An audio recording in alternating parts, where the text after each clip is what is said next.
ಒಂದೊಳ್ಳೆ R ಮೂವಿನ theatre ಅಲ್ಲಿ ನೋಡ್ಬೇಕು ಅಂತ ತುಂಬಾ ಆಸೆ ಇದೆ. ಈ ಟೀಸರ್ ನೋಡಿದ್ಮೇಲೆ ಆ ಆಸೆ ಈಡೇರ್ಬೋದು ಅಂತ ಅನ್ಕೋತಾ ಇದ್ದೀನಿ. ಇನ್ನು ಈ ಟೀಸರ್ ಬಗ್ಗೆ ಹೇಳ್ಬೇಕು ಅಂತಂದ್ರೆ, ಮೊದಲೇದಾಗಿ ಪ್ರಭಾಸ್ ಅವರು ಒಂದು ಹಾರರ್ ಮೂವಿ ಮಾಡ್ತಾರೆ ಅಂತ ಬಹುಶಃ ಯಾರು ಕೂಡ ಅನ್ಕೊಂಡು ಇರೋದಿಲ್ಲ, ಎಕ್ಸ್ಪೆಕ್ಟ್ ಮಾಡಿರೋದಿಲ್ಲ.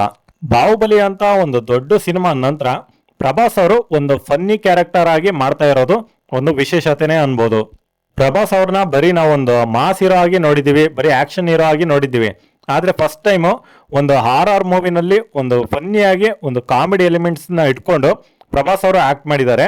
ಸೊ ಇದಂತೂ ನನಗೆ ತುಂಬಾನೇ ಖುಷಿ ಅಂತಾನೆ ಹೇಳ್ಬೋದು ಒಬ್ಬ ಫ್ಯಾನ್ ಆಗಿ. ಅದರಲ್ಲೂ ಒಂದು ಅನ್ಎಕ್ಸ್ಪೆಕ್ಟೆಡ್ ಏನಪ್ಪಾ ಅಂತಂದ್ರೆ, ಟೀಸರ್ ನಲ್ಲಿ ಪ್ರಭಾಸ್ ಅವರು ಕನ್ನಡ ಮಾತಾಡಿರೋದು. ಸೊ ನಾನು ಅದನ್ನು ಕೂಡ ಎಕ್ಸ್ಪೆಕ್ಟ್ ಮಾಡ್ಕೊಂಡಿರ್ಲಿಲ್ಲ. ಫಸ್ಟ್ನೇ ಟೀಸರ್ ರಿಲೀಸ್ ಆದಾಗ ಕನ್ನಡ ಲ್ಯಾಂಗ್ವೇಜ್ಗೆ ಡಬ್ ಆದ್ರೂ ಕೂಡ ಬೇರೆಯವ್ರು ಮಾತಾಡ್ತಾರೆ ಅಂತ ಅನ್ಕೊಂಡಿದ್ದೆ. ಬಟ್ ಒಂದು ಅನ್ಎಕ್ಸ್ಪೆಕ್ಟೆಡ್ ರೀತಿನಲ್ಲಿ ಪ್ರಭಾಸ್ ಅವರೇ ಕನ್ನಡದಲ್ಲಿ ಟೀಸರ್ ನ ರಿಲೀಸ್ ಮಾಡಿದ್ದಾರೆ. ಸೊ ಇದಂದ್ರೂ ಕೂಡ ಇನ್ನೂ ಖುಷಿ ಅಂತಾನೆ ಹೇಳ್ಬೋದು. ಹಾಗೆ ಪ್ರಭಾಸ್ ಅವರು ಇಷ್ಟು ಚೆನ್ನಾಗಿ ಕನ್ನಡ ಮಾತಾಡ್ತಾರೆ ಅಂತ ಅನ್ಕೊಂಡು ಕೂಡ ನಾನು ಇರ್ಲಿಲ್ಲ. ಅವ್ರು ಮಾತಾಡೋ ಕನ್ನಡ ಡೈಲಾಗ್ ಕೇಳ್ತಾ ಇದ್ರೆ ಸೇಮ್ ನಮ್ ಕನ್ನಡದವ್ರೆ ಯಾರೋ ಮಾತಾಡಿದ್ದಾರೆ ಅನ್ನೋ ಒಂದು ಫೀಲ್ ಕೊಡ್ತು ನನಗೆ. ಅಷ್ಟು ಈಸಿಯಾಗಿ ಸ್ಮೂತ್ ಆಗಿ ಮಾತಾಡಿದ್ದಾರೆ, ಯಾವುದೇ ರೀತಿ ಒಂದು ಕಷ್ಟ ಅಂತಾನೆ ಅನ್ಸಿಲ್ಲ ಅವರಿಗೆ ಮಾತಾಡ್ಬೇಕಾದ್ರೆ. ಆ ರೀತಿಯಾಗಿ ಒಂದು ಪರ್ಫೆಕ್ಟ್ ಟಚ್ ಕೊಟ್ಟಿದ್ದಾರೆ ವಾಯ್ಸ್ ಅಲ್ಲಿ ಮಾತ್ರ. ಸೊ ಅದಂತೂ ಇನ್ನೂ ಖುಷಿ ಆಯ್ತು ನನಗೆ. ಈ ಸಿನಿಮಾ ಫಸ್ಟ್ನೇ ಟೀಸರ್ ರಿಲೀಸ್ ಮಾಡಿದಾಗ ಏಪ್ರಿಲ್ 10ಕ್ಕೆ ರಿಲೀಸ್ ಆಗುತ್ತೆ ಅಂತ ಕೊಟ್ಟಿದ್ರು. ಅಂದ್ರೆ ಈ ಒಂದು ತಿಂಗಳು ಮುಂಚೆನೆ ಇದು ರಿಲೀಸ್ ಆಗ್ಬೇಕಾಯ್ತು. ಆದ್ರೆ ಇನ್ನೂ ಕೂಡ ರಿಲೀಸ್ ಆಗಿಲ್ಲ. ಯಾಕೆಂದ್ರೆ ಮತ್ತೆ ಅದನ್ನ ಡೇಟ್ ಚೇಂಜ್ ಮಾಡಿದ್ದಾರೆ, ಡಿಸೆಂಬರ್ 25ಕ್ಕೆ ಅಂತ.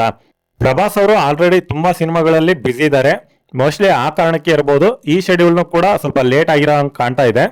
ಮೊದಲನೇ ಟೀಸರ್ ಅಲ್ಲಿ ಪ್ರಭಾಸ್ ಅವರು ಎಂಟ್ರಿ ಆಗುತ್ತಲ್ವಾ, ಅವಾಗ ಅವರು ಒಳ್ಳೆ ಕೋಟ್ ಪ್ಯಾಂಟ್ ಹಾಕೊಂಡು ಒಳ್ಳೆ ಬೈಕ್ ನಲ್ಲಿ ಬರ್ತಾರೆ.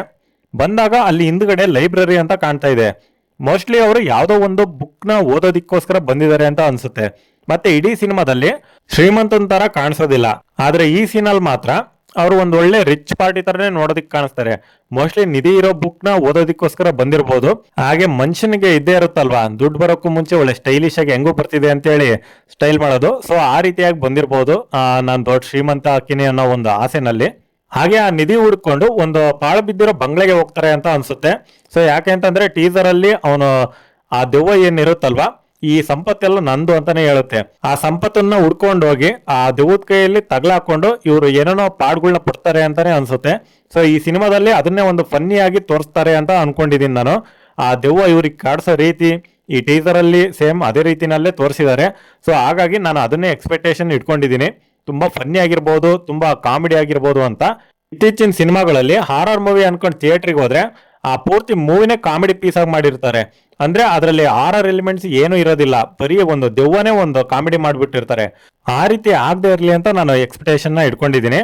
ಮತ್ತೆ ಟೀಸರ್ ಅಲ್ಲೇನೋ ಪ್ರಭಾಸ್ ಅವರು ವಾಯ್ಸ್ ಕೊಟ್ಟಿದ್ದಾರೆ, ಅದೇ ರೀತಿಯಾಗಿ ಟ್ರೇಲರು ಮತ್ತೆ ಪೂರ್ತಿ ಸಿನಿಮಾ ನಾನು ಕನ್ನಡದಲ್ಲೇ ಅವ್ರು ವಾಯ್ಸ್ ಕೊಡ್ಲಿ ಅಂತ ಒಂದು ಅಪೇಕ್ಷೆ ಇಟ್ಕೊಂಡಿದ್ದೀನಿ. ಯಾಕಂತಂದ್ರೆ ಒಂದು ಫ್ಯಾನ್ ಆಗಿ ಅವ್ರ ವಾಯ್ಸಲ್ಲೇ ಇದ್ರೆ ಇದು ಇನ್ನೂ ಚೆನ್ನಾಗಿರುತ್ತೆ, ನನಗೆ ಕೇಳೋದಿಕ್ಕೂ ಸಹಿತ. ಆ ಡೈಲಾಗ್ಸ್ ಆಗಿರ್ಬೋದು ಸೇಮ್ ಪ್ರಭಾಸ್ ಸ್ವ್ಯಾಗ್ ಅಲ್ಲೇ ನಾವು ಕೇಳಬಹುದು. ಬಟ್ ಡಬ್ ಮಾಡಿರೋರ್ ಸ್ವ್ಯಾಗೆ ಬೇರೆ ಇರುತ್ತೆ, ಪ್ರಭಾಸ್ ಅವರ ಒರಿಜಿನಲ್ ಸ್ವ್ಯಾಗೆ ಬೇರೆ ಇರುತ್ತೆ.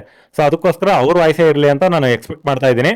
ಹಾಗೆ ಇನ್ನು ಮೇಕಿಂಗ್ ವೈಸ್ ಅಲ್ಲಿ ಬಂತು ಅಂತಂದ್ರೆ, ಸಿನಿಮಾದಲ್ಲಿ ತೋರಿಸಿರುವಂತ ಗ್ರಾಫಿಕ್ ಮತ್ತೆ VFX ಏನೇ ಆಗಿರ್ಬೋದು, ಆ ವಿಜುವಲ್ಸ್ ಇದಾವಲ್ಲ, ನಿಜವಾಗ್ಲೂ ಅದೊಂದು ಕಣ್ಣಿ ಹಬ್ಬ ಅಂತಾನೆ ಹೇಳ್ಬೋದು. ಇನ್ನು ದೊಡ್ಡ ಸ್ಕ್ರೀನ್ ಅಲ್ಲಿ ನೋಡೋದಿಕ್ಕಂದ್ರೂ ಇನ್ನೂ ಕೂಡ ನನಗೆ ಒಂದ್ ರೀತಿ ಎಕ್ಸ್ಪೆಕ್ಟೇಷನ್ ಜಾಸ್ತಿನೇ ಆಗ್ತಾ ಇದೆ ಅಂತ ಅನ್ಬೋದು. ಯಾಕಂದ್ರೆ ಅಷ್ಟು ಚೆನ್ನಾಗಿ ಬಂದಿದೆ ಟೀಸರ್ ಮಾತ್ರ.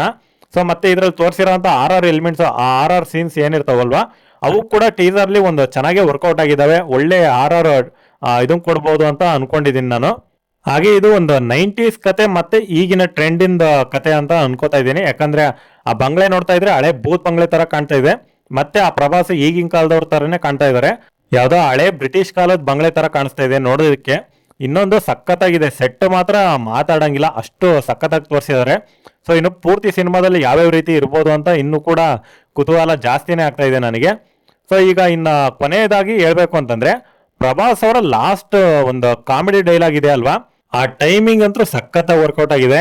ಸೊ ಪೂರ್ತಿ ಸಿನಿಮಾ ಒಂದ್ ಒಳ್ಳೆ ಎಂಟರ್ಟೈನಿಂಗ್ ಆಗಿರ್ಲಿ, ಮತ್ತೆ ಕೊಟ್ಟಿರೋ ದುಡ್ಡಿಗೂ ಸಹಿತ ಸಾರ್ಥಕತಪ್ಪ. ಮತ್ತೆ ಪ್ರಭಾಸ್ ಅವರು ಪ್ಯಾನ್ ಇಂಡಿಯಾ ಸ್ಟಾರ್, ಎಕ್ಸ್ಪೆಕ್ಟೇಷನ್ ಇನ್ನೂ ಜಾಸ್ತಿನೇ ಇರುತ್ತೆ.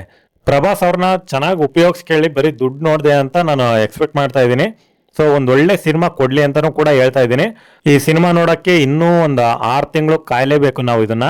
ಸೊ ನಾನಂತರೂ ಸಖತ್ ಎಕ್ಸೈಟೆಡ್ ಆಗಿದ್ದೀನಿ. ಇನ್ನು ಟ್ರೈಲರ್ ಕೂಡ ಬಾಕಿ ಇದೆ, ಅದನ್ನು ಕೂಡ ಇನ್ನು ಯಾವಾಗ ರಿಲೀಸ್ ಮಾಡ್ತಾರೆ ಅಂತ ಹೇಳಿಲ್ಲ.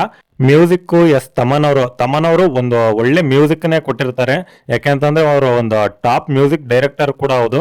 ಸೊ ಯಾವುದೇ ಸಿನಿಮಾ ಆಗಿರಲಿ ಆ ಸಿನಿಮಾಗೆ ತಕ್ಕನಂತೆ ಅವರು ಮ್ಯೂಸಿಕ್ನ ಕೊಡ್ತಾರೆ. ಸೊ ಎಲ್ಲೂ ಕೂಡ ರಾಜಿ ಆಗೋದಿಲ್ಲ. ಇದರಲ್ಲಿ ಈಗ ಟೀಸರಲ್ಲಿ ತೋರಿಸಿರೋ ರೀತಿನಲ್ಲೇ ಮ್ಯೂಸಿಕ್ ಚೆನ್ನಾಗಿರ್ತವೆ ಅಂತಾನು ಅನ್ಕೊಂಡಿದ್ದೀನಿ. ಒಳ್ಳೆ ಆರ್ BGMs ಆಗಿರ್ಬೋದು, ಯಾವೇ ಆಗಿರಲಿ ಕತೆಗೆ ತಕ್ಕನಂಗೆ ಅವರು ಕೊಟ್ಟಿರ್ತಾರೆ ಅಂತ ಒಂದು ಎಕ್ಸ್ಪೆಕ್ಟೇಷನ್ ಇಟ್ಕೊಂಡಿದ್ದೀನಿ. ಸೊ ಪ್ರಭಾಸ್ ಫ್ಯಾನ್ಸ್ ಯಾರ್ಯಾರು ಇದ್ದೀರೋ ನನ್ನ ಚಾನಲ್ಗೆ ಸಬ್ಸ್ಕ್ರೈಬ್ ಆಗಿ ಸಪೋರ್ಟ್ ಮಾಡಿ. ಇದು ನನ್ನ ಮೊದಲನೇ ವಿಡಿಯೋ ಆಗಿರೋದ್ರಿಂದ ನನ್ನ ಅನಾಲಿಸಿಸ್ ಮತ್ತೆ ಬ್ರೇಕ್ ಡೌನ್ ಯಾವ ರೀತಿ ಇತ್ತು, ನಾನು ಹೇಳಿದ ರೀತಿ ನಿಮಗೆಲ್ಲ ಇಷ್ಟ ಆಯ್ತಾ ಅನ್ನೋದನ್ನು ಕೂಡ ಸೊ ಕಮೆಂಟ್ನಲ್ಲಿ ತಿಳಿಸಿ. So thanks for watching.